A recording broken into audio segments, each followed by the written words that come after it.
Mother demands I don't invite my future mother-in-law to my wedding because of what happened.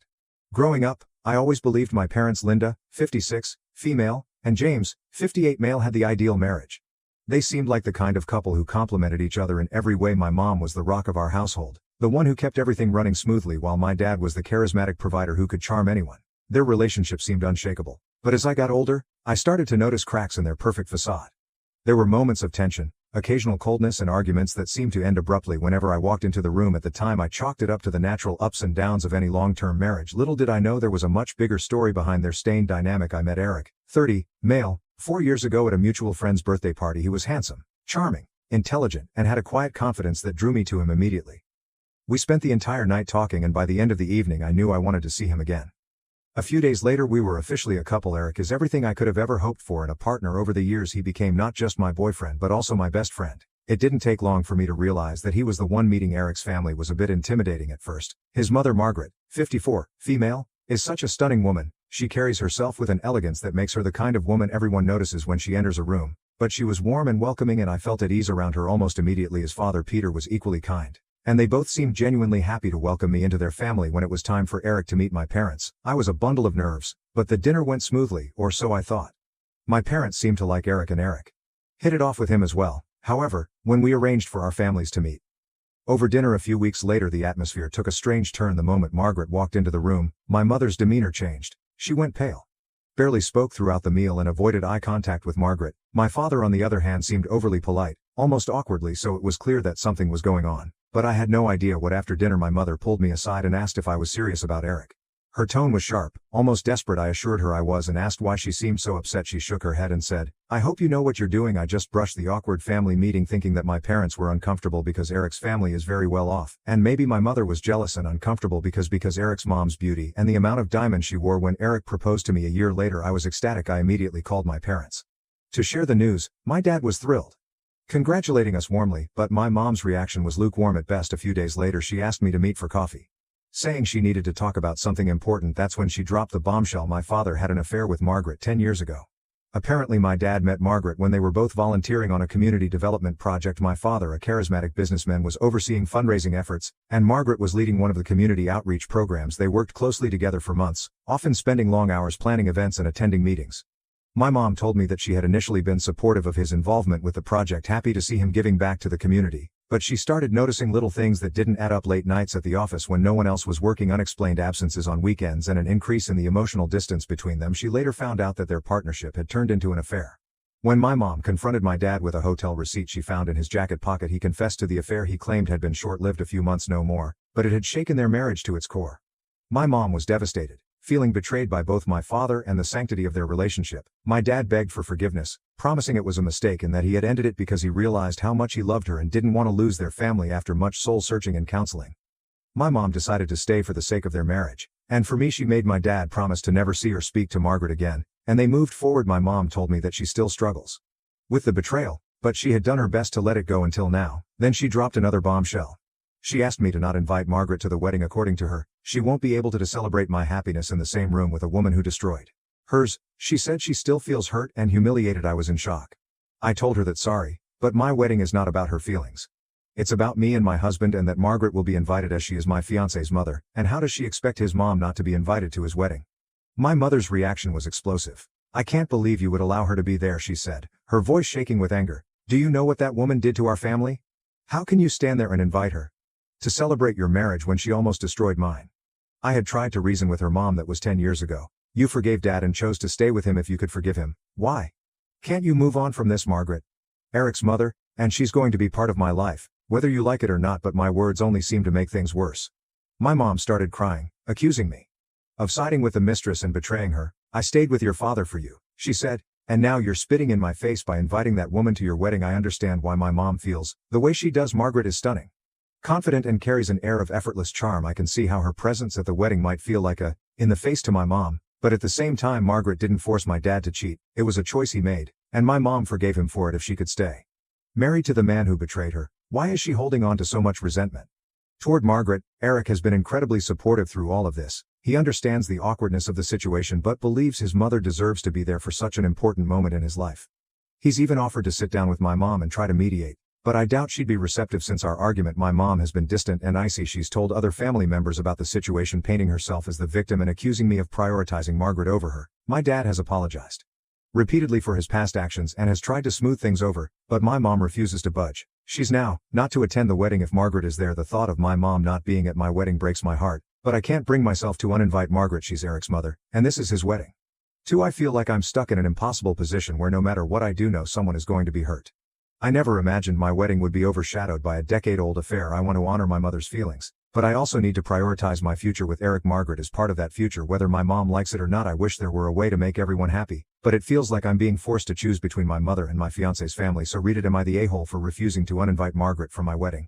Opie's mother's pain is understandable, but it's unfair of her to make this demand. She chose to stay with Opie's father and work through the betrayal, which means she already decided to forgive him for his role in the affair. Holding Margaret solely accountable while excusing Opie's father is misplaced anger. Also, it's so manipulative for her saying that she stayed in the marriage just because of uninviting Op's future mother-in-law from her own son's wedding would create irreparable harm to Op's relationship with Eric and his family.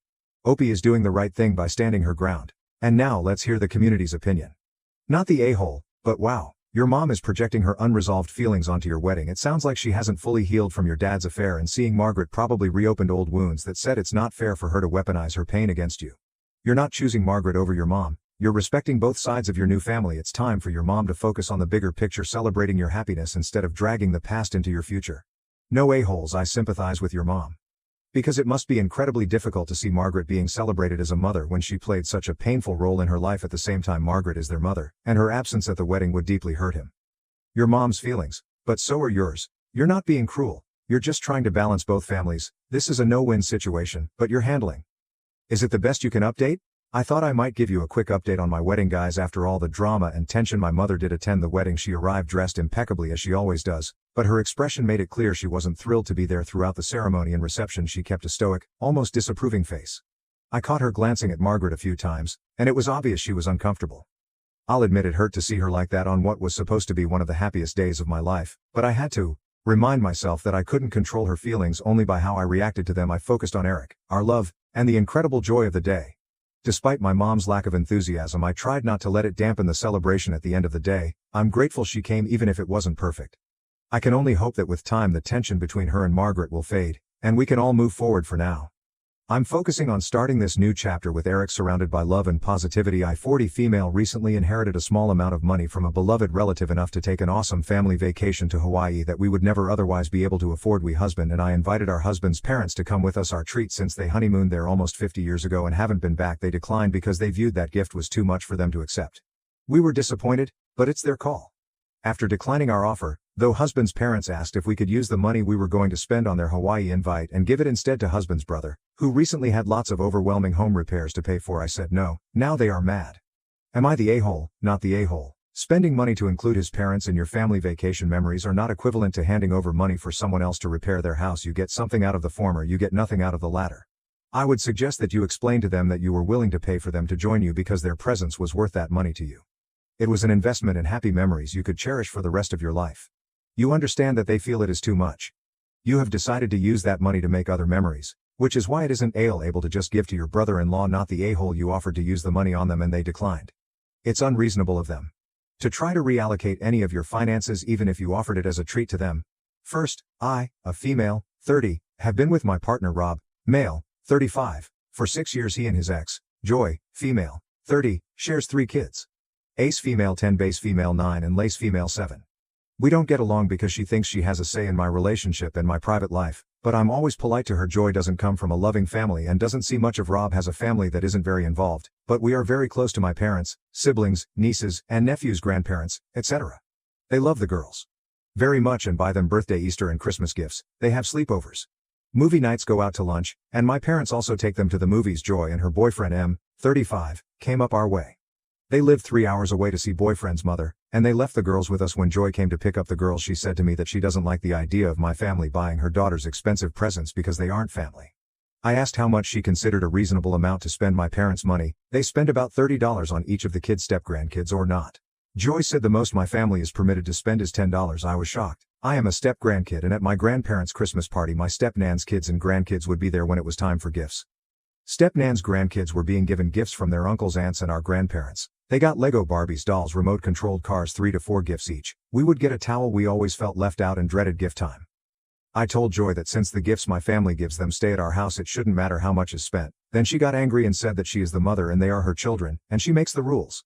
Here's where I might be the a-hole. I got angry and said to her, "Fine. My family will only buy them cheap things, and when all the kids are sitting around the tree with their gifts, opening up scooters, music players, DS games, your kids can get a towel. And when they ask why everyone else got something nicer, I'll tell them because your mom didn't want you to have anything nice because she said you aren't our family." I told Joy that my family has already got the girls their gifts, and they will be getting no matter what she says. Rob got several texts from Joy saying that I'm rubbing my closeness with my family in her face, that I don't understand how hard it is on her that boyfriend's family isn't buying the kids anything. So why should mine be cruel and demeaning, and that I need to grow up and talk like. And Rob sent her a message saying that her $10 limit is unfair on the kids and that if she wants me to respect her, then she needs to show respect to me as well. He also said sending whining texts isn't very. Either I do feel a little bad since her family isn't really in her life, and having my family be so close must cause her to feel sad, alone, and maybe a little jealous, but am I the a-hole for snapping at her and not seeing it from her point of view? Not the a-hole. It sounds like she's worried about losing her kids' affection to you and your family, and the presents are just a representation of that. She needs to grow up and learn to celebrate the fact that there are many people who love the kids, and that they will have the big family environment she's clearly jealous of. Not the a-hole. That noise. You and your family can buy nice gifts for anyone you want. It's Christmas, for Christ's sake. Add to that, family is a fluid and subjective concept. If your family sees your stepkids as part of the family, then that is all that matters. Enjoy Christmas and ignore Joy, the crazy lady. Not the expression. Sure, sending snippy texts is not very mature, but I'll give you a pass on this one. Who tells people they can't get gifts for their kids? The a-hole. She didn't get loved as a child by her family, and now she wants her kids to not get loved by family either. The limit is, and family doesn't have to share. You just need to care for each other. If your family sees those kids as family as well, then they can treat them to expensive gifts, and she should be happy that they are being treated nicely. Would she rather they get treated like Cinderella and have to clean all day? I can't say much of the jealous part because people come to terms with these things at different points. I just read a post about someone's husband not realizing or not caring that his family is basically neglecting them unless they need to. Make a long story short, I'm 24, male. Sister Tina, 26, married one of my best mates, Ben, 24, a year ago. Ben was my roommate in uni. He'd met Tina through me and they quickly began dating. I've warned Ben in advance that my sister is a materialistic and selfish person, and I was convinced that he'd eventually drop her, but to my surprise they ended up tying the knot. Tina and I have never been close due to the above-mentioned reasons, so I've put a little distance between myself and Ben, but we're still close friends. Last Saturday, Tina showed up alone to our father's birthday party and she barely spoke to anyone the whole time, which is rather uncharacteristic as she usually can't go a minute without speaking. After the extended family left, I overheard Tina complaining to our mom that Ben didn't show up because they had argument about how much money she'd spent on Dad's present. I later talked to Ben on the phone, asked him about why he skipped Dad's birthday, and he told me that my sister spent close to $2,200 on handmade custom mug set for my dad even though Tina doesn't even work. I told him something along the lines of, "Don't say I didn't warn you today." Tina rang me up and accused me of eavesdropping on her and stirring up trouble in her marriage. I told her that I wasn't eavesdropping on her, and it's none of her business what I talk about with my friend. She kept arguing. So I told her that maybe she wouldn't have problems like this if she were to find a job and stop being a money-loving selfish a-hole, and hung up on her. After work I found out that Tina and Ben blocked me on everything. I'm pretty sure she pressured him into it, and my mom showed up at my flat and demanded that I apologize to them. I don't feel like apologizing as I don't think at all that I was the a-hole here. But what do you think? Yes, the a-hole. You shouldn't have meddled. Ben sold you out. He knew that she was materialistic and didn't work when they were dating and still chose to marry her. You warned him, he didn't listen? That's his problem. Now, not the a-hole. You let your friend know way before you weren't listening in. She was talking loud enough and in an area you could hear. Yeah, if she wants to spend that kind of money and not have her husband mad, she should probably get off her and get a job. Honesty. And siblings are brutally honest with one another. Yes, the a-hole. The marriage issue to me is irrelevant. What is relevant is an eavesdropping and bad-mouthing your sister, and I'm relatively certain that is what happened. Both your mother and sister seem to have believed their conversation was private and that you should not have been listening in on rereading your tell you to avoid saying whether it was a loud public or quiet private conversation. So I suspect you know yourself it was a private conversation that you intruded on. B. You asked your friend why he didn't come, which you already knew from the overheard conversation above. It sounds like you were fishing for a chance to say, "I told you." So which is a pretty a-hole. Your life might get better after you apologize and get therapy for whatever self-destructive resentments are driving these poor decisions and actions. I can practically guarantee it won't be better. Otherwise, some backstory. I am 15 and female.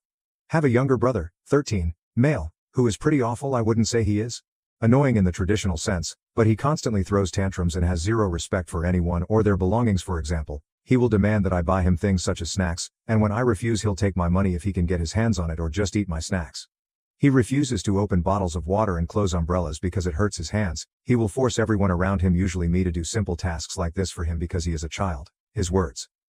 He also does zero housework and doesn't even clean his own room. Probably worse of all is that he is also violent. Sometimes if he doesn't get what he wants he will punch and kick me as well. As I pull my hair, it doesn't really matter. If we are in public or not, he'll do it.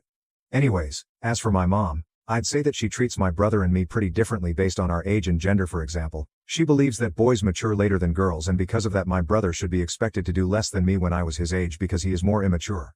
She'll also routinely allow him to get away with acting like a massive baby because she thinks it's a part of growing up for boys. Though, if I did the same thing she'd probably confiscate my phone and cut my computer wires again. She believes this is 100% justified. Anyway, here's where the story starts. My brother wanted to order food from the Shake Shack that is 5 blocks away from where we live. My mom usually orders the food online and then picks it up once it's ready. However, my mom was busy, and so she wanted me to go get it. I told her no. Because 1, I don't even like Shake Shack. 2, I was in the middle of an online game, and 3, my brother should get it because it's his food. My mom got really angry with me and told me you know how he is. I replied by saying that it is not my problem that she can't parent her own son and that I should not be responsible for picking up food that isn't even mine. My mom told me that eventually my brother would come around and start to pick up his own food and that he wasn't going to do it now because he is a late bloomer. I then told her that my brother is not late bloomer. He is 13 years old and is 100% mentally capable of walking 5 blocks to pick up food that he wanted. I also said that it was her fault that my brother acts the way he does because she is clearly incapable of teaching him to function like a normal human being. My mom started to yell at me and said that she is the boss of the household and that I had to pick up the food because she said I had to, and that since I'm the older one I'm expected to do more. I don't really think that my mom's actions are justified. As far as I know, all 13-year-old boys are able to do the things that my brother refuses to do, and I believe that my mom's way of thinking is outdated and that she should be doing a better job of making sure my brother is not becoming a burden on everyone around him. But I might be wrong. My dad also seems to agree with my mom, but that might be because he doesn't want her to start yelling at him too. Am I the a-hole? Not the a-hole? Sounds like he's a golden child and mother are enabling him. Everything you said is 100% true. I am 25, female, and my sister Elle is 19. Months ago she gave birth to my nephew A and I adore him. But I know what my sister is like, and I told her that under no circumstances will I be babysitting until he is older for lots of reasons, and she agreed to my terms. Here's the thing, Elle is a bad mom. Everyone in my family has said so, and everyone has had words with her about it, but she is one of those don't tell me how to parent my child people. She always has other people watching him, uses him as an accessory. Example, Elle went food shopping with my stepmom and made her carry all the bags home because putting any on the pram would ruin the aesthetic. She's overfed because she thinks kids are cute and he's overweight for his age. Doctor's words, she lives with my dad and doesn't have a job. My dad pays for everything. She uses him to get attention and she's always creating drama around A and his dad. There's always something going on. It's exhausting. Lately, Elle started dating again. She asked me to take her for a night. I said no, I had plans anyway. She told me his feeding and sleeping schedule. I said no. She tried guilt tripping me, then bargaining, and then eventually called me a bad aunt and that I don't care about it. I said no. I don't care about your date. Or argument followed and escalated. I lost it and told her she needs to grow up and get a job and take care of her child properly. Here's where I think I may be the a-hole. In the heat of the moment while we were shouting, I said you shouldn't have had a child if you weren't ready to be a parent, so get your together. The argument didn't end there. But I did feel bad about that statement. I got text from a few family members about what I said, but I think they've been told off of context. I've only replied to 2. Everyone is saying what I said was out of line and not necessary. Am I the a-hole? Edit. I feel like it's worth mentioning Elle had a purpose. He wasn't an accident. Also, I'm in no doubt I'm not the a-hole for refusing to babysit. I'm worried I'm the a-hole for what I said. Not the a-hole as someone who had a child in my teens and took responsibility for him. Moms like that infuriate me. Our children don't ask to be brought into the world, and if we should choose to bring them into it, make them a priority at least until they are 18. What you said was a little bit out of line, but I think not the a-hole. It does sound like she is a bad mother. You said your family has said similar stuff, so why are they mad at you? They clearly agree with you, plus you were very clear on your boundaries of not wanting to babysit your nephew. Maybe it could have been handled differently, but it sounds like she really needed a wake-up call.